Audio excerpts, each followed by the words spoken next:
का पहला क्वेश्चन आपसे क्या पूछा है कि निम्नलिखित में से किस शहर को राजस्थान का औद्योगिक शहर कहते हैं? जोधपुर, कोटा, भीलवाड़ा या चित्तौड़गढ़? देखो इस क्लास को आप ध्यान से कंप्लीट पूरा देखना और एक बार सभी इस क्लास को शेयर कर दो, अपने दोस्तों के साथ में क्लास को शेयर कर दो भाई। बिल्कुल राजस्थान का आपका औद्योगिक शहर कौन सा है? कोटा। बिल्कुल कोटा को क्या कहते हैं? बिल्कुल नंदग्राम भी कहते हैं, इसे औद्योगिक नगर भी कहते हैं, शिक्षा नगरी कहलाती है और राजस्थान का कानपुर भी कहते हैं। क्या रहेगा यहाँ पर? कोटा ऑप्शन आपका राइट रहेगा। अगला प्रश्न पूछा घग्गर का मैदान बताओ भाई, राजस्थान में घग्गर का मैदान कहां पर है? सीकर व झुंझुनू जिलों में, जालोर सिरोही में, हनुमानगढ़ गंगानगर में या दोस्तों जैसलमेर बाड़मेर में? तो देखो घग्गर बेसिन है ना, घग्गर बेसिन ये कहां पर है आपका दोस्तों? गंगानगर हनुमानगढ़ में, यानी सी ऑप्शन आपका राइट है ना। घग्गर का मैदान कहां पर है? गंगानगर हनुमानगढ़ जिलों में क्या फैला हुआ है? बिल्कुल घग्गर का मैदान है। चलिए आगे बढ़ते दोस्तों, अगला सवाल क्या पूछा आपसे?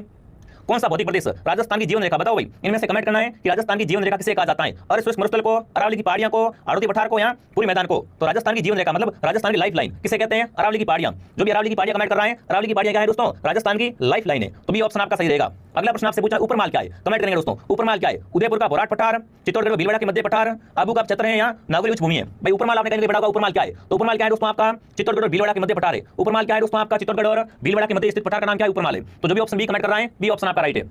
ये जो प्रश्न जो मैं आपको करवा रहा हूं ना, ये सारे प्रश्न दोस्तों किसी न किसी परीक्षा में पूछे हुए सवाल है और बड़े इंपॉर्टेंट सवाल है, इसलिए क्लास को पूरा देखना और एक बार सभी क्लास को शेयर कर दो। अगला सवाल आपसे पूछा है राजस्थान की कौन सी नदी करक रेखा को 2 बार पार करती है? बताओ भाई करक रेखा को 2 बार पार करने वाली नदी कौन सी है? पहले आपसे पूछ राजस्थान में ना, राजस्थान में करक रेखा कहां से गुजरती है? तो बांसवाड़ा डूंगरपुर से, ठीक है ना। बांसवाड़ा डूंगरपुर से दोस्तों क्या है आपकी राजस्थान में करक रेखा गुजरती है, ठीक है। अब बताओ मुझे करक रेखा को 2 बार पार करने वाली नदी कौन सी है? चंबल, बनास, मई या लोनी? तो बिल्कुल यहाँ पर मई ऑप्शन आपका सही है। मई क्या करती है दोस्तों? करक रेखा को 2 बार पार करती है और मई को क्या बोलते हैं? वागड़ और कांठल की, ठीक है ना। वागड़ और कांठल की गंगा कहते हैं, वागड़ और कांठल की गंगा कहा जाता है। बहुत ही शानदार प्रश्न है। तो क्या